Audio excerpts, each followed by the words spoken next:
Item ಯಾವುದೇ ಇರಲಿ try ಮಾಡಿ ಆಚಿ ಚಿಕನ್ ಮಸಾಲಾ. ಸದಾನಂದ ಗೌಡರು ನಾನಲ್ಲ ಅಂತಿದ್ದಾರೆ. ಆಡಿಯೋ ನಂದಲ್ಲ, ನಾನು ಮಾತನಾಡಿಲ್ಲ. 30 ವರ್ಷಗಳಿಂದ ನೀವು ನಾನು ನೋಡಿದ್ದೀರಾ, ನಾನು ಹೇಗೆ ಅಂತ ನಿಮ್ಗೆಲ್ಲರಿಗೂ ಗೊತ್ತು. ಬಟ್ ನಾನಲ್ಲ ಅಂತ ಹೇಳ್ತಾನೆ ಇದ್ದಾರೆ. ಬಟ್ ಈ ವಿಚಾರವಾಗಿ ಸದ್ಯಕ್ಕೆ BJPಯಲ್ಲಿ ದೊಡ್ಡ ಮಟ್ಟದ ಚರ್ಚೆ ಆಗ್ತಾ ಇದೆ, ಹಲ್ಚಲ್ ಕ್ರಿಯೇಟ್ ಮಾಡಿದೆ, ಅಲ್ಲೋಲ ಕಲ್ಲೋಲಕ್ಕೆ ಕಾರಣ ಆಗ್ತಾ ಇದೆ. ಹಾಗಿದ್ರೆ ಈ ಆಡಿಯೋ ಯಾರದ್ದು? ಈ ಸಲ ಈಗ ಏನಾಗಿದೆ ಟ್ರೆಂಡು ಅಂದರೆ, ಯಾವುದೇ ಒಂದು ಆಡಿಯೋ ವಿಡಿಯೋ ಬಂದ ತಕ್ಷಣ ನಂದಲ್ಲ, ಅದು AI generated video, AI generated audio ಅಂತ AI ಮೇಲೆ ತುಂಬ ಸುಲಭವಾಗಿ ಎಲ್ಲರೂ ಕೂಡ ಆಗ್ತಾ ಇದ್ದಾರೆ. ನೋಡೋಣ ಯಾರಾದರೂ ಇದ್ರ ಬಗ್ಗೆ, ಈಗ BJP ರಾಜ್ಯಾಧ್ಯಕ್ಷ ಇದ್ರ ಬಗ್ಗೆ ಮಾತನಾಡಬೇಕು, BJPಯ ಬೇರೆ ಬೇರೆ ಹಿರಿಯ ನಾಯಕರು ಮಾತನಾಡಬೇಕು, ವಿಪಕ್ಷ ನಾಯಕರು ಮಾತನಾಡಬೇಕು. ಯಾಕಂದರೆ ಒಂದು ಸ್ಪಷ್ಟ ಮೆಸೇಜ್ ಹೋಗಬೇಕು. BJPಯಲ್ಲಿ ನಾಯಕತ್ವದ ಕೊರತೆ ಇದೆ ಅನ್ನೋದು ಜಗಜ್ಜಾಹೀರಾಗ್ತಾ ಇದೆ. ಅದರ ಜೊತೆಗೇನೆ ಹೈಕಮಾಂಡ್ ಅಷ್ಟೇ ವೀಕು ಅನ್ನೋದು ಕೂಡ ಜಗಜ್ಜಾಹೀರಾಗ್ತಾ ಇದೆ. ಯಾಕೆ ಕರ್ನಾಟಕದ ವಿಚಾರದಲ್ಲಿ BJP ಹೈಕಮಾಂಡ್ ಯಾವುದೇ ನಿರ್ಧಾರಗಳನ್ನು ಸರಿಯಾಗಿ ಸೂಕ್ತವಾಗಿ ಟೈಮ್ಗೆ ಕರೆಕ್ಟಾಗಿ ತೆಗೆದುಕೊಳ್ತಾ ಇಲ್ಲ? ಕರ್ನಾಟಕ ಅಂದರೆ ಅಷ್ಟು ಅಸಡ್ಡೆನಾ ಅಥವಾ ಏನಾದರೂ ಕ್ರಮ ಕೈಗೊಳ್ಳೋದಕ್ಕೆ ಭಯನಾ BJP ಹೈಕಮಾಂಡ್ಗೆ ಅನ್ನೋದು BJP ಕಾರ್ಯಕರ್ತರಿಗೆ, ರಾಜ್ಯದ ಜನತೆಗೆ ಗೊತ್ತಾಗಬೇಕಾಗಿದೆ. ಈ ನಿಟ್ಟಿನಲ್ಲಿ BJP ಹೈಕಮಾಂಡ್ ಏನು ಮಾಡುತ್ತೆ? ಸೊ ವೆಯ್ಟ್ ಮಾಡೋಣ. ಈ ನಡುವೆ ಈ ಒಂದು ಆಡಿಯೋ ಹೊರಗಡೆ ಬರ್ತಾ ಇದ್ದಂತೆ ರೇಣುಕಾಚಾರ್ಯ ಆ್ಯಂಡ್ ಯಡಿಯೂರಪ್ಪ ಟೀಮ್ ಸಿಕ್ಕಾಪಟ್ಟೆ ಗರಂ ಆಗಿದೆ. ಈ ರೀತಿಯಾಗಿ ಆಡಿಯೋ ವೈರಲ್ ಆಗ್ತಾ ಇದ್ದಂತೆ ಆಕ್ರೋಶವನ್ನು ವ್ಯಕ್ತಪಡಿಸಿದ್ದಾರೆ ರೇಣುಕಾಚಾರ್ಯ. ಕೆಲವರು BSY ಅವರ ಆಶೀರ್ವಾದ ಪಡೆದು CM ಆಗ್ತಾರೆ, ಸಚಿವರಾಗ್ತಾರೆ, ಬೇರೆ ಏನೇನೋ ಆಗ್ತಾರೆ. ಅದಾದ ನಂತರ ಸುಮ್ಮನೆ ಕೂರೋದಿಲ್ಲ, ಅಧಿಕಾರ ಹೋದ್ಮೇಲೆ ಅವ್ರ ವಿರುದ್ಧನೇ ಪಿದ್ಯೂರುಗಳನ್ನು ಮಾಡ್ತಾರೆ. ಹಿಂದೆ ಯತ್ನಾಳ್ ವಿಚಾರದಲ್ಲೂ ಅದೇ ಆಗಿತ್ತು. ಈಗ DV ಸದಾನಂದ ಗೌಡರ ವಿರುದ್ಧ ರೇಣುಕಾಚಾರ್ಯ ಹೆಸರು ಹೇಳ್ದೇನೆ ಆಕ್ರೋಶವನ್ನು ವ್ಯಕ್ತಪಡಿಸಿದ್ದಾರೆ. ಈಗಾಗಲೇ BY ವಿಜಯೇಂದ್ರ 2 ವರ್ಷವನ್ನು ಅಧಿಕಾರ ಪೂರೈಸಿದರೆ, ಅದೇ BJPಯ ರಾಜ್ಯಾಧ್ಯಕ್ಷರಾಗಿ ಒಳ್ಳೆ ಕೆಲಸ ಮಾಡಿದ್ದಾರೆ, ಪಕ್ಷ ಸಂಘಟನೆಯಲ್ಲಿ ಸಿಕ್ಕಾಪಟ್ಟೆ ಕೆಲಸ ಮಾಡಿದ್ದಾರೆ. ಈಗಿದ್ರೂ ಕೂಡ ಈ ರೀತಿಯಾಗಿ ವಿನಾಕಾರಣ ಪಿತೂರಿ ಷಡ್ಯಂತ್ರ ಮಾಡ್ತಿದ್ರೆ ನಾವು ಸಹಿಸೋದಿಲ್ಲ. ಇದು ಈ ರೀತಿಯ ಆಡಿಯೋನ, ಈ ರೀತಿಯ ಮಾತುಗಳನ್ನು ಸಹಿಸೋದಿಲ್ಲ ಅನ್ನೋದನ್ನ ರೇಣುಕಾಚಾರ್ಯ ವಾರ್ನ್ ಮಾಡಿದ್ದಾರೆ. ಪರೋಕ್ಷವಾಗಿ ಒಂದು ರೀತಿ DV ಸದಾನಂದ ಗೌಡರಿಗೇನೆ ಟಾಂಗ್ ಕೊಟ್ಟಂತಿದೆ. ನೋಡೋಣ ಏನು ಮಾತನಾಡಿದ್ದಾರೆ ರೇಣುಕಾಚಾರ್ಯ ಅಂತ. ಭಾರತೀಯ ಜನತಾ ಪಾರ್ಟಿ ಅಧ್ಯಕ್ಷರಾಗಿ 2 ವರ್ಷ ಆಯಿತು. ಉತ್ತಮವಾದ ಪಕ್ಷವನ್ನು ಸಂಘಟನೆ ಮಾಡಿದ್ದಾರೆ. ಯಡಿಯೂರಪ್ಪನವ್ರ ಮಗ ಅಂತ ಹೇಳ್ತಲ್ಲ ನಾವು. ಕೆಲವ್ರು ಏನಾಗಿದೆ, ಯಡಿಯೂರಪ್ಪನವ್ರ ಮಗ ಅಂತ ಒಂದೇ ನೋಡ್ತಾರೆ. ಯಡಿಯೂರಪ್ಪನವರು ಭಾರತೀಯ ಜನತಾ ಪಾರ್ಟಿಯನ್ನು ಕಟ್ಟಿ ಬೆಳೆಸಿದರು. ಬಹುಶಃ ಯಡಿಯೂರಪ್ಪನವ್ರು ಕರ್ನಾಟಕದಲ್ಲಿ ಭಾರತೀಯ ಜನತಾ ಪಾರ್ಟಿ ಕಟ್ಟಿ ಬೆಳೆಸ್ತಾ ಇದ್ರೆ ಯಾರ್ಯಾರು ಮಾತಾಡ್ತಾರಲ್ಲ ಅವ್ರು ಯಾರೋ ಅಧಿಕಾರ ಇವತ್ತಿರ್ತಾರಲ್ಲ. ಯಡಿಯೂರಪ್ಪನವ್ರ ಅಧಿಕಾರದಾಗಿದ್ದ ಇಂದ್ರ ಚಂದ್ರ ಎಲ್ಲ ಬಹುಪುರಕ್ಕಂತ ಹೊಗಳ್ತಾ ಇದ್ರು. ಈಗ ಕೆಲವರಿಗೆ ಯಡಿಯೂರಪ್ಪನವ್ರ ಕುಟುಂಬ ಅಂತ ಹೇಳ್ತಾರೆ. ಯಡಿಯೂರಪ್ಪನವ್ರ ಕುಟುಂಬ ರಾಜಕಾರಣ ಮಾಡಿಲ್ಲ. ವಿಜಯೇಂದ್ರ ಅವರು ಯಡಿಯೂರಪ್ಪನವ್ರ ಮಗ ಅಂತ ಮಾಡಿ, ವಿಜಯೇಂದ್ರ ಮಾಡಿದ್ದು ಯಡಿಯೂರಪ್ಪನ, ರಾಜ್ಯದ ಅಧ್ಯಕ್ಷರು ಮಾಡಿದ್ದು ಕೇಂದ್ರದ ನರೇಂದ್ರ ಮೋದಿ, ಅಮಿತ್ ಶಾ, ಅಂದಿನ ನಮ್ಮ ರಾಷ್ಟ್ರೀಯ ಅಧ್ಯಕ್ಷ JP ನಡ್ಡಾರವರು. ಅವರ ನೇತೃತ್ವದಲ್ಲಿ ಲೋಕಸಭಾ 18 ಗೆದ್ದಿದ್ದೀವಿ. ಅನೇಕ ಹೋರಾಟಗಳಾಗಿದೆ. ರಾಜ್ಯದ ಅಧ್ಯಕ್ಷರು ಇವತ್ತು ಯುವಕರ ಕಣ್ಮಣಿ, ಜಾತ್ಯತೀತ ವ್ಯಕ್ತಿ.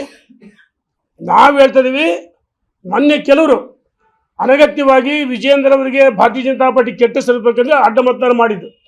ಎಸ್, ಇದೇ ವಿಚಾರವಾಗಿ ಮಾತನಾಡೋಣ. ನಮ್ಮ political bureau head Maruti Pavagada ಈಗ ಲೈವ್ನಲ್ಲಿ ಜಾಯಿನ್ ಆಗ್ತಾ ಇದ್ದಾರೆ. ಮಾರುತಿ, ಏನಾಗ್ತಾ ಇದೆ BJPಯಲ್ಲಿ ಹೇಳೋರು ಕೇಳೋರು ಯಾರು ಇಲ್ವಾಗಿದ್ರೆ, ಲಂಗು ಲಗಮ್ ಇಲ್ವಾ BJPಯಲ್ಲಿ ಅಂತ ಒಬ್ಬೊಬ್ಬರು ಒಂದೊಂದು ರೀತಿಯಾಗಿ ಹೇಳಿಕೆಯನ್ನು ಕೊಡ್ತಾ ಹೋಗ್ತಾ ಇದ್ದಾರೆ, ಬಾಯಿಗೆ ಬಂದಂತೆ. ಕಳೆದ ವಾರ ಇದೇ ವಿಚಾರವಾಗಿ ಸದಾನಂದ ಗೌಡರು ಒಂದು ಸ್ಫೋಟಕ ಮಾಹಿತಿಯನ್ನು ಹೊರ ಹಾಕಿದ್ರು. ಅಡ್ಡ ಮತದಾನ, ಕ್ರಾಸ್ ವೋಟಿಂಗ್ ವಿಚಾರ ನನಗೆ ಗೊತ್ತಿತ್ತು. ಈ ಒಂದು ಮೀಟಿಂಗ್ ವಿಚಾರವನ್ನು ನಾನು ಹೇಳಕ್ಕೆ ಹೋಗಿದ್ದೆ ಅಧ್ಯಕ್ಷರಿಗೆ ಮತ್ತು ವಿಪಕ್ಷ ನಾಯಕರಿಗೆ, ಅವ್ರಿಗೆ ರೀಚ್ ಆಗಿರಲಿಲ್ಲ. ಮೊದಲೇ ಒಂದು ರೀತಿ ಪ್ರಿಕಾಷನ್ಸ್ ತಗೊಂಡಿದ್ರೆ ಅದು ಆಗ್ತಾ ಇರಲಿಲ್ಲ ಅಂತ. ಈಗ ನೋಡಿದ್ರೆ ಒಂದು ಆಡಿಯೋ, ವಿಜಯೇಂದ್ರ ಅವರನ್ನು ಕಿಕ್ಔಟ್ ಮಾಡಬೇಕು, ಅದು ಆಗಸ್ಟ್ ಆದಮೇಲೆ, ಅಕ್ಟೋಬರಲ್ಲೋ ಅಥವಾ ಸೆಪ್ಟೆಂಬರ್ನಲ್ಲೋ, DV ಸದಾನಂದ ಗೌಡ್ರದ್ದು ಏನಲ್ಲ ಅದು ಆಡಿಯೋ. ಅವರಂತೂ ನಾನಲ್ಲ ಅಂತ ಇದ್ದಾರೆ. ಸೊ ಏನಾಗ್ತಿದೆ BJPಯಲ್ಲಿ ಈ ಒಂದು ಆಡಿಯೋ ಎಫೆಕ್ಟ್? ಸತೀಶ್, ರಾಜ್ಯ BJPಯ ರಾಜಕೀಯವನ್ನು ನೋಡ್ತಾ ಇದ್ರೆ ಖಂಡಿತವಾಗಿ ಕೂಡ ರಾಜ್ಯ BJPಗೆ ಇದು ಭಾಳಷ್ಟು ಡ್ಯಾಮೇಜ್ ಆಗ್ತಾ ಇರುವಂತಹ ಒಂದು ಕಾಲ ಅಂತಲೇ ಹೇಳ್ಬೋದು. ಅದು ರಾಜ್ಯ ಬಿ ಜೆ ಪಿ ನಾಯಕರುಗಳು ನಡ್ಕೊಳ್ತಾ ಇರುವಂಥ ಒಂದು ರೀತಿ. ಮತ್ತೊಂದು ಕಡೆ ಭಾಳಷ್ಟು ರಾಜ್ಯ ಬಿ ಜೆ ಪಿಯನ್ನು ತಾತ್ಸಾರ ಭಾವದಿಂದ ನೋಡ್ತಾ ಇರುವಂತಹ ಬಿ ಜೆ ಪಿಯ ಹೈಕಮಾಂಡ್ ನಡೆನೂ ಕೂಡ ಕಾರಣ ಅಂತಲೇ ಹೇಳ್ಬೋದು. ಯಾವ್ಯಾವ ರಾಜ್ಯಗಳಲ್ಲಿ ಯಾವುದ್ಯಾವುದೋ ಸಮಸ್ಯೆಗಳಿದ್ದಾಗ ತಕ್ಷಣ ಸ್ಪಂದಿಸಿದ್ರು ಆ ರಾಜ್ಯದ ಬಿ ಜೆ ಪಿಗೆ ಮದ್ದನ್ನು ಅರಿದು ಅದನ್ನು ಸಮಸ್ಯೆಯನ್ನು ಬಗೆಹರಿಸುವಂಥ ಒಂದು ನಿಟ್ಟಿನಲ್ಲಿ ಬಿ ಜೆ ಪಿಯ ವರಿಷ್ಠರು ನಿರ್ಧಾರಗಳನ್ನು ತೆಗೆದುಕೊಂಡಿದ್ದರು. ಆದರೆ ಕಳೆದ 2-3 ವರ್ಷಗಳಿಂದಲೂ ಕೂಡ ರಾಜ್ಯ ಬಿ ಜೆ ಪಿಯಲ್ಲಿ ಆಗ್ತಾ ಇರುವಂಥ ಒಂದು ಬನ ಪಾಲಿಟಿಕ್ಸ್, ಸಹಜವಾಗಿ ಅಧಿಕಾರದಲ್ಲಿದ್ದಾಗ ಅಧಿಕಾರದಲ್ಲಿರುವಂಥ ಪಕ್ಷಗಳ ನಡುವೆ ನಾಯಕರ ನಡುವೆ ಈ ಬನ ಪಾಲಿಟಿಕ್ಸ್ ಜಾಸ್ತಿ ಇರುತ್ತೆ ಅಧಿಕಾರಕ್ಕೋಸ್ಕರ. ಆದರೆ ಜವಾಬ್ದಾರಿಯುತವಾದ ಸ್ಥಾನದಲ್ಲಿರುವಂತಹ ವಿರೋಧ ಪಕ್ಷದಲ್ಲಿ ಸಂಘಟನೆಗೆ ಪೂರಕವಾಗಿ ಜೊತೆಗೆ ಸರ್ಕಾರದ ವಿರುದ್ಧ ಕೇಳಿಬರ್ತಾ ಇರುವಂತಹ ಹಲವು ಆರೋಪಗಳಾಗಿರ್ಬೋದು, ಹಗರಣಗಳಾಗಿರ್ಬೋದು, ಅವುಗಳನ್ನು ಕೈಗೆತ್ತಿಕೊಂಡು ಸರ್ಕಾರವನ್ನು ಕಿವಿ ಹಿಂಡಬೇಕಾಗಿರುವಂಥ ಒಂದು ವಿರೋಧ ಪಕ್ಷ, ಅಧಿಕೃತ ವಿರೋಧ ಪಕ್ಷ ಇವತ್ತು ಆ ಸ್ಥಾನವನ್ನು ಸರಿಯಾಗಿ ನಿಭಾಯಿಸ್ತಾ ಇಲ್ಲ ಅನ್ನುವಂಥ ಒಂದು ಕೂಗು ಮತ್ತು ಕೊರಗೇನಿದೆ ಅದು ಈ ನಾಯಕರು ನಡ್ಕೊಳ್ತಾ ಇರುವಂಥ ಒಂದು ರೀತಿ ನೋಡಿದ್ರೆ ಅದು ನಿಜ ಅನ್ನಿಸ್ತಾ ಇದೆ. ಕಳೆದ 1 ವಾರದಿಂದಲೂ ಕೂಡ ರಾಜ್ಯ ಬಿ ಜೆ ಪಿಯಲ್ಲಿ ಬೇರೆ ರೀತಿಯಾದಂಥ ಒಂದು ಚರ್ಚೆ ಆಗ್ತಾಯಿತ್ತು. ಯಾವಾಗ ವಿಧಾನ ಪರಿಷತ್ ಚುನಾವಣೆಯಲ್ಲಿ ಅಡ್ಡಮತದಾನ ಮಾಡಿದ್ರು ಬಹುತೇಕ ನಾಯಕರು ನೇರವಾಗಿ ಹಲವು ನಾಯಕರುಗಳ ವಿರುದ್ಧ ಮಾತಾಡಿದ್ದು ನಿಜ. ಸದಾನಂದ ಗೌಡರು 2024ರ ಲೋಕಸಭಾ ಚುನಾವಣೆಯಲ್ಲಿ ಟಿಕೆಟ್ ಸಿಗಲಿಲ್ಲ, ಅದೊಂದು ಅಸಮಾಧಾನ ರಾಜ್ಯ ಬಿ ಜೆ ಪಿ ನಾಯಕರ ಮೇಲೂ ಇದೆ, ರಾಷ್ಟ್ರೀಯ ಮಟ್ಟದ ಬಿ ಜೆ ಪಿ ನಾಯಕರ ಮೇಲೂ ಕೂಡ ಸದಾನಂದ ಗೌಡರಿಗಿದೆ. ಆಗಂದ ಮಾತ್ರಕ್ಕೆ ಇವತ್ತು ಅವರು ಮಾತಾಡಿದ್ದಾರೆ ಎನ್ನಲಾದಂಥ ಒಂದು ಆಡಿಯೋ ಅವರು ನನ್ನದಲ್ಲ ಅಂತ ಹೇಳ್ತಿದ್ದಾರೆ. ಆದರೆ ರಾಜ್ಯ ಬಿ ಜೆ ಪಿಯಲ್ಲಿ ಅವರು ಮಾತಾಡಿರುವಂಥ ಒಂದು ಆಡಿಯೋ ಭಾಳಷ್ಟು ಹಲ್ಚಲನ್ನು ಸೃಷ್ಟಿ ಮಾಡಿದೆ, ಭಾಳಷ್ಟು ಚರ್ಚೆಗೆ ಕಾರಣ ಆಗಿದೆ. ಸದಾನಂದ ಗೌಡರ ಇದು ಮತ್ತೊಂದು ಅಸ್ತ್ರವ ಅನ್ನುವಂಥ ಒಂದು ರೀತಿಯಲ್ಲೂ ಕೂಡ ಚರ್ಚೆ ಆಗ್ತಿದೆ. ಕಳೆದ ವಾರ ಅವರೇ ಹೇಳಿದರು, ನಾನು ಎಚ್ಚೆತ್ಕೊಳ್ಳಿ ಅಂತ ಅಶೋಕ್ ಅವ್ರಿಗೂ ಕೂಡ ಕರೆ ಮಾಡಿದ್ದೆ, ವಿಜೇಂದ್ರ ಅವರು ಕೂಡ ಕರೆ ಮಾಡಿದ್ದೆ. ಒಂದು ವೇಳೆ ಅವರು ಎಚ್ಚೆತ್ಕೊಂಡಿದ್ರೆ ಇವತ್ತು ಇಷ್ಟು ದೊಡ್ಡ ಮಟ್ಟದ ಒಂದು ಡ್ಯಾಮೇಜ್ ಪಕ್ಷಕ್ಕೆ ಆಗ್ತಿರಲಿಲ್ಲ, ಅದು ಮುಗಿದು ಹೋದ ಬಳಿಕವಾದರೂ ಸರಿ ಮಾಡ್ಕೊಳ್ಬೇಕು ಅನ್ನುವಂಥದ್ದನ್ನು ಹೇಳಿದ್ರು. ಜೊತೆಗೆ ಬಿ ಜೆ ಪಿಯ ವರಿಷ್ಠರ ಜೊತೆ ಈ ಬಗ್ಗೆ ನಾನು ಮಾಹಿತಿಯನ್ನು ಕೊಡ್ತೀನಿ ಅನ್ನುವಂಥದ್ದನ್ನು ಬಹಿರಂಗವಾಗಿ ಹೇಳಿದರು. ಅದಾದ ಬಳಿಕ ಈಗ ಆಡಿಯೋ ವೈರಲ್ ಆಗಿದೆ. ಸಹಜವಾಗಿ ಆ ಆಡಿಯೋದಲ್ಲಿ ಸದಾನಂದ ಗೌಡರು ನನ್ನದಲ್ಲ ಅಂತ ಹೇಳ್ಬೋದು, ಆದರೆ ಇವತ್ತಿಗೂ ಕೂಡ ಈ ಕ್ಷಣಕ್ಕೂ ಕೂಡ ಮಧ್ಯಾಹ್ನದಿಂದ ಈಗಿನವರೆಗೂ ಕೂಡ ಭಾಳಷ್ಟು ದೊಡ್ಡ ಮಟ್ಟದ ಹಲ್ಚಲ್ ಇಡೀ ರಾಜ್ಯಾದ್ಯಂತ ಬಿ ಜೆ ಪಿಯ ನಾಯಕರಲ್ಲಿ ಸೃಷ್ಟಿ ಮಾಡಿದೆ. ಜೊತೆಗೆ ಸದಾನಂದ ಗೌಡರು ಹೇಳಿದಂತಹ ಮಾತನಾಡಿದ್ದಾರೆ ಅನ್ನಲಾದ ಆಡಿಯೋದಲ್ಲಿ ಒಂದು ಕಡೆ ವಿಜೇಂದ್ರ ಅವರ ಬಣ ಇದನ್ನು ಖಂಡತುಂಡವಾಗಿ ಖಂಡಿಸ್ತಾ ಇದೆ. ಸದಾನಂದ ಗೌಡರು ಸೇರಿದಂತೆ ಹಲವು ಹಿರಿಯ ನಾಯಕರು ವಿಜೇಂದ್ರ ಅವರಿಗೆ ಇವತ್ತು ನಿನ್ನೆ ಅಲ್ಲ ಮೊದಲಿಂದಲೂ ಕೂಡ ಅವರು ರಾಜ್ಯಾಧ್ಯಕ್ಷರಾದ ದಿನದಿಂದಲೂ ಕೂಡ ಸಪೋರ್ಟ್ ಮಾಡ್ತಿರಲಿಲ್ಲ. ಹೀಗಾಗಿ 2 ವರ್ಷಗಳ ಕಾಲ ಅಧ್ಯಕ್ಷರಾಗಿ ಒಳ್ಳೆಯ ಸಂಘಟನೆ ಮಾಡಿದರೂ ಕೂಡ ಸರ್ಕಾರದ ವಿರುದ್ಧ ದೊಡ್ಡ ಮಟ್ಟದ ಪ್ರತಿಭಟನೆಗಳು ಮಾಡಿದರೂ ಕೂಡ ಅವರನ್ನು ಟೀಕೆ ಮಾಡುವಂಥದ್ದು, ಯಡಿಯೂರಪ್ಪ ಅವರ ಮಗ ಅನ್ನೋ ಕಾರಣಕ್ಕೆ ನಾವು ಒಪ್ಪಬೇಕಾ ಅನ್ನುವಂಥ ಒಂದು ರೀತಿಯಲ್ಲಿ ರಾಗ ಎಳೆಯುವಂಥದ್ದು ಸಹಜವಾಗಿದೆ ಅನ್ನುವಂಥದ್ದನ್ನು ವಿಜೇಂದ್ರ ಅವರ ಪರ ಇರುವಂಥವ್ರು ಮಾತಾಡ್ತಾ ಇದ್ದಾರೆ. ಮತ್ತೊಂದು ಕಡೆ ಸದಾನಂದ ಗೌಡರು ಏನು ಈ ಮಾತನಾಡಿದ್ದಾರೆ ಅನ್ನುವಂತಹ ಒಂದು ಆಡಿಯೋ ನಿಜವಾದಂತಹ ಅಂಶಗಳನ್ನು ಹೇಳಿದ್ದಾರೆ ಅನ್ನುವಂಥ ಒಂದು ಚರ್ಚೆ ಕೂಡ ಆರಂಭ ಆಗಿದೆ. ಒಟ್ಟಾರೆ ಒಂದು ವಿರೋಧ ಪಕ್ಷವಾಗಿ ಯಾವ ರೀತಿಯಾಗಿ ನಡ್ಕೊಳ್ಬೇಕಾಗಿತ್ತೋ ಆ ರೀತಿ ರಾಜ್ಯ ಬಿ ಜೆ ಪಿ ನಾಯಕರು ನಡ್ಕೊಳ್ತಾ ಇಲ್ಲ. ಅದೇ ರೀತಿ ರಾಜ್ಯ ಬಿ ಜೆ ಪಿಯ ನಾಯಕರು ದಾರಿ ತಪ್ಪಿದಾಗ ಅದನ್ನು ದಾರಿಗೆ ತರುವಂಥ ಒಂದು ಕೆಲಸ ಏನು ಬಿ ಜೆ ಪಿಯ ವರಿಷ್ಠರು ಮಾಡಬೇಕಾಗಿತ್ತೋ ಅವರು ಮಾಡ್ತಿಲ್ಲ.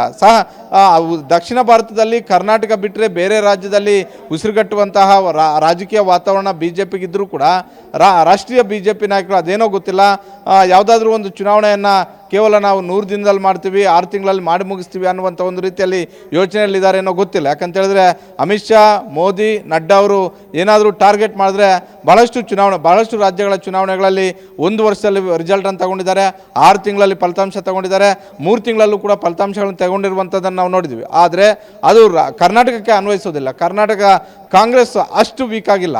ಹೀಗಾಗಿ ರಾಜ್ಯ ಬಿ ಜೆ ಪಿಯ ಈ ಬನ ಪಾಲಿಟಿಕ್ಸ್, ಈ ಆಡಿಯೋ ವೈರಲ್ ಆಗ್ತಾ ಇರುವಂಥದ್ದು, ಈ ರೀತಿಯಾಗಿ ಪದೇ ಪದೇ ಹೇಳಿಕೆಗಳು ಬರ್ತಾ ಇರುವಂಥದ್ದು ನಿಜಕ್ಕೂ ಕೂಡ ರಾಜ್ಯ ಬಿ ಜೆ ಪಿಗೆ ಯಾವುದೇ ಕಾರಣಕ್ಕೂ ಇದು ಒಳ್ಳೆಯದು ಕೂಡ ರಾಜಕೀಯವಾಗಿ ಒಳ್ಳೆಯದು ಕೂಡ ಆಗೋದಿಲ್ಲ. ಮಾರುತಿ, ಅದೇ ವಿಚಾರ ಕಂಟಿನ್ಯೂ ಮಾಡೋಣ. ಏನಂದರೆ ಕಳೆದ 2 ವರ್ಷದಲ್ಲಿ ಅಂದರೆ ವಿಜೇಂದ್ರ ರಾಜ್ಯಾಧ್ಯಕ್ಷರಾಗಿ 2 ವರ್ಷ ಆಗೋಯ್ತು, ಇದು 3ನೇ ವರ್ಷ ನಡೀತಾ ಇದೆ. ಈ 2 ವರ್ಷಗಳಿಂದಲೂ ಕೂಡ ಬಿ ಜೆ ಪಿಯಲ್ಲಿ ಬನ ಪಾಲಿಟಿಕ್ಸ್ ಇದೆ. ಯತ್ನಾಳ್ ಆಯಿತು, ಯತ್ನಾಳ್ ಉಚ್ಚಾಟನೆ ಆದರೂ ಅವರು ಬಿ ಜೆ ಪಿ ವಿರುದ್ಧ ಅಂದರೆ ವಿಜೇಂದ್ರ ವಿರುದ್ಧ ಮಾತನಾಡೋದನ್ನು ಬಿಟ್ಟಿಲ್ಲ. ಅರವಿಂದ್ ಲಿಂಬಾವಳಿ, ಪ್ರತಾಪ್ ಸಿಂಹ, ರಮೇಶ್ ಜಾರಕಿಹೊಳಿ, ಕುಮಾರ್ ಬಂಗಾರಪ್ಪ, ಈ ರೀತಿಯ ಬಣ ಪಾಲಿಟಿಕ್ಸ್ ಆಗಾಗ ಸಭೆ ಮಾಡೋದು, ರೆಬಲ್ಸ್ ಆಗಿ ಇವ್ರ ವಿರುದ್ಧ ಹೋಗಿ ದೂರು ಕೊಡೋದು ಅಥವಾ ಪ್ರತ್ಯೇಕವಾಗಿ ಪ್ರೆಸ್ ಮೀಟ್ ಮಾಡೋದು, ಸಭೆ ಮಾಡೋದು, ಇವೆಲ್ಲ ಆಗ್ತಾನೆ ಇದೆ. ಇದುವರೆಗೂ ಕೂಡ ಬಿ ಜೆ ಪಿ ಹೈಕಮಾಂಡ್ ನಾಯಕರು ಯಾವುದೇ ರೀತಿಯ ಕ್ರಮ ಕೈಗೊಂಡಿಲ್ಲ. ಎಷ್ಟರ ಮಟ್ಟಿಗೆ ಅಂದರೆ ಬಾಗಲಕೋಟೆ ಬೈ ಎಲೆಕ್ಷನ್ಗೆ ಯತ್ನಾಳ್ ಬಂದು ಬಿ ಜೆ ಪಿ ಪರ ಪ್ರಚಾರ ಮಾಡ್ತಾರೆ. ವಿಧಾನ ಪರಿಷತ್ ಚುನಾವಣೆಗೆ ನಾನು ಬಿ ಜೆ ಪಿಗೆ ಮತ ಹಾಕ್ತೀನಿ ಅಂತ ಟ್ವೀಟ್ ಮಾಡ್ತಾರೆ. ಬಿ ಜೆ ಪಿಯ ಅಧ್ಯಕ್ಷರಿಗೆ ಕೋಟ್ ಮಾಡಿ ಟ್ವೀಟ್ ಮಾಡ್ತಾರೆ. ಈಗ ನೋಡಿದ್ರೆ ಸದಾನಂದ ಗೌಡರು ಕೂಡ ಮತ್ತೊಬ್ಬ ಯತ್ನಾಳ್ ರೀತಿ ಹೋಗ್ತಾ ಇದ್ದಾರಾ ಹೇಗೆ ಅಂತ.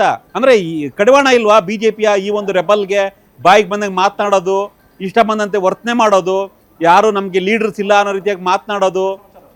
ಒಂದು ರಾಷ್ಟ್ರೀಯ ಪಕ್ಷ, ಇಡೀ ದೇಶವನ್ನು ಆಳ್ತಿರ್ತಕ್ಕಂಥ ಪಕ್ಷ ಕರ್ನಾಟಕದಲ್ಲಿ ಪಕ್ಷವನ್ನು ಉಳಿಸ್ಕೊಳ್ಳೋದಕ್ಕಾಗ್ತಿಲ್ವಾ ಅನ್ನೋ ರೀತಿಯಾಗಿ ಚರ್ಚೆ ಆಗ್ತಾ ಇದೆ. ವಿಪಕ್ಷ ಇಲ್ವೇ ಇಲ್ಲ ಕರ್ನಾಟಕದಲ್ಲಿ, JDS ಒಂದು ರೀತಿ ವಿಪಕ್ಷ ರೀತಿ ಕೆಲಸ ಮಾಡ್ತಾ ಇದೆ ಅನ್ನೋ ಒಂದು ಚರ್ಚೆಗಳು, ಮಾತುಕತೆಗಳು ಆಗ್ತಿದ್ದಾವೆ. ಏನು ಮಾಡ್ತಿದ್ದಾರೆ BJP ಹೈಕಮಾಂಡ್ ನಾಯಕರು ಅಂತ?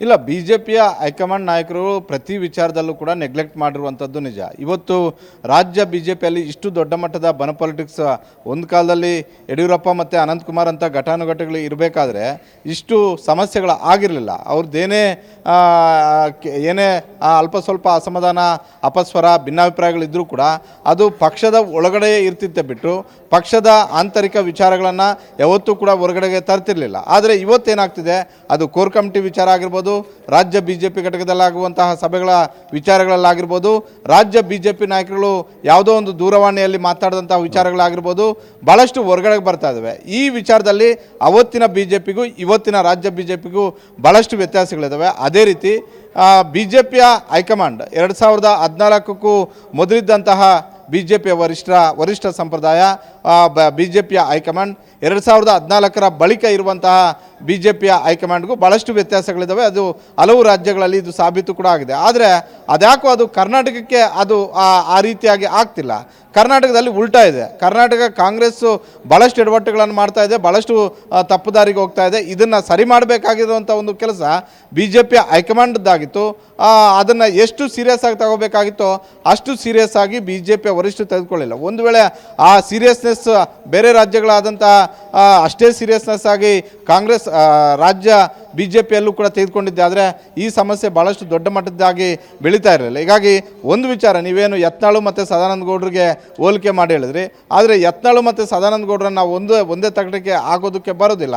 ಯತ್ನಾಳ್ ಅವರು ಬಾಗಲಕೋಟೆಗೆ ಬಂದರೆ ನಮಗೆ ಲಾಭ ಆಗುತ್ತೆ ಅನ್ನುವಂಥ ಒಂದು ರಿಪೋರ್ಟ್ ಅಲ್ಲಿನ ಸ್ಥಳೀಯ ಅಭ್ಯರ್ಥಿ ಕೊಟ್ಟಿದ್ದರು. ಹೀಗಾಗಿ ಸಹಜವಾಗಿ ಈಗ ಮುಳುಗ್ತಾ ಇರುವಂಥವ್ರನ್ನ ಕೈ ಹಿಡಿದು ಎಬ್ಬಿಸ್ತೀನಿ ಅಂತ ಇರುವಂಥವ್ರು ಹೇಳಿದ್ರೆ ಸಹಜವಾಗಿ ಯಾರೂ ಕೂಡ ಬೇಡ ಅಂತ ಹೇಳೋದಿಲ್ಲ. ಅವತ್ತೂ ಕೂಡ ಬಾಗಲಕೋಟೆ ಪರಿಸ್ಥಿತಿ ರಾಜ್ಯ BJPಗೆ ಅದೇ ರೀತಿ ಇತ್ತು, ರಾಷ್ಟ್ರೀಯ BJP ನಾಯಕರು ಕೂಡ ಅದೇ ರೀತಿ. ಜೊತೆಗೆ ಯತ್ನಾಳ್ ಅವರನ್ನು ಇವರು ಏನೇ ಉಚ್ಚಾಟನೆ ಮಾಡಿದ್ರು ಕೂಡ ಯತ್ನಾಳ್ ಅವರ ವಿರೋಧ ಇರುವಂಥದ್ದು ಕೇವಲ ಯಡಿಯೂರಪ್ಪ ಮತ್ತು ವಿಜೇಂದ್ರ ಅವರ ವಿರುದ್ಧ ಬಿಟ್ಟರೆ ಇಡೀ BJPಯ ವಿರುದ್ಧ ಇಲ್ಲ, ಇಡೀ BJPಯ ವರಿಷ್ಠರ ವಿರುದ್ಧವಿಲ್ಲ. ಹೀಗಾಗಿ ಯತ್ನಾಳ್ ಅವರನ್ನು ಚಿವುಟೋದು ಇವರೇ, ಯತ್ನಾಳ್ ಅವರನ್ನು ಬೇಕಂದಾಗ ಮಾತನಾಡಿಸುವಂಥ ಒಂದು ಕೆಲಸ ರಾಜ್ಯ BJPಯ ಕೆಲ ನಾಯಕರು ಮಾಡ್ತಾ ಇದ್ದಾರೆ. ಅದೇ ರೀತಿ ರಾಷ್ಟ್ರೀಯ ಮಟ್ಟದಲ್ಲಿರುವಂತಹ BJPಯ ಕೆಲ ನಾಯಕರು ಕೂಡ ಮಾಡ್ತಾ ಇದ್ದಾರೆ. ಇವತ್ತು ಸದಾನಂದ ಗೌಡದ್ದೇ ಆಗಿದ್ರೆ ಈ ಆಡಿಯೋದ ಹಿಂದೇನೂ ಕೂಡ ಇಂಥವರ ಕೈಚಳಕ ಇದ್ದರೂ ಕೂಡ ಯಾವುದೇ ಆಶ್ಚರ್ಯ ಇಲ್ಲ. ಸದಾನಂದ ಗೌಡರು ಯಾವ ರೀತಿಯಾಗಿ ರಾಜಕೀಯವಾಗಿ ಬೆಳೆದ್ರು, KMF ಅಧ್ಯಕ್ಷ ಆದರೆ ಸಾಕು ಅಂತ ಬಂದಂಥವರು, ಮುಖ್ಯಮಂತ್ರಿ ಆಗಿದ್ದು ಹೇಗೆ ಏನು ಎತ್ತ ಅಂತಲೂ ಕೂಡ ಗೊತ್ತಿದ್ವಿ. ಜೊತೆಗೆ ಕೇಂದ್ರದ ಸಚಿವರಾಗಿ 2 ಬಾರಿ ಕೆಲಸ ಮಾಡಿದಂಥವ್ರು, ಆದರೆ ಯಾವುದೇ ಡೌಟ್ ಇಲ್ಲ. ಆದರೆ ಯಾವತ್ತೂ ಕೂಡ ಪಕ್ಷದ ಆಂತರಿಕ ವಿಚಾರಗಳನ್ನು ಬಹಿರಂಗವಾಗಿ ಬಂದು ಮಾತನಾಡದೇ ಇದ್ದಂತಹ ಸದಾನಂದ ಗೌಡರು 2024ರ ಲೋಕಸಭಾ ಚುನಾವಣೆ ಆದ ಬಳಿಕ 3 ತಿಂಗಳಿಗೊಮ್ಮೆ 6 ತಿಂಗಳಿಗೊಮ್ಮೆ ಬಹಿರಂಗವಾಗಿ ಬರ್ತಾ ಇದ್ದಾರೆ. ಇದು ಕಾರ್ಯಕರ್ತರ ಮನದಾಳದ ಮಾತುಗಳು ಅಂತ ಹೇಳ್ತಿದ್ದಾರೆ. ರಾಜ್ಯ BJP ನಾಯಕರ ವಿರುದ್ಧ ಅಸಮಾಧಾನವನ್ನು ವ್ಯಕ್ತಪಡಿಸ್ತಾ ಇದ್ದಾರೆ. ಹೀಗಾಗಿ ಸದಾನಂದ ಗೌಡರ ಈ ಒಂದು ಆಡಿಯೋ ಕೇವಲ ಸದಾನಂದ ಗೌಡರು ಮಾತಾಡಿದ್ದಷ್ಟೇ ಅಲ್ಲ, ಇದನ್ನು ಹೊರಗಡೆಗೆ ತಂದಿರುವಂತಹ ಕೈಗಳು ಕೂಡ ರಾಜ್ಯ BJP ಘಟಕದಲ್ಲೂ ಇರ್ತವೆ. ಅದೇ ರೀತಿ ರಾಷ್ಟ್ರೀಯ ಮಟ್ಟದ BJP ನಾಯಕರ ಸಪೋರ್ಟು ಕೂಡ ಇರುತ್ತೆ. ಸತೀಶ್.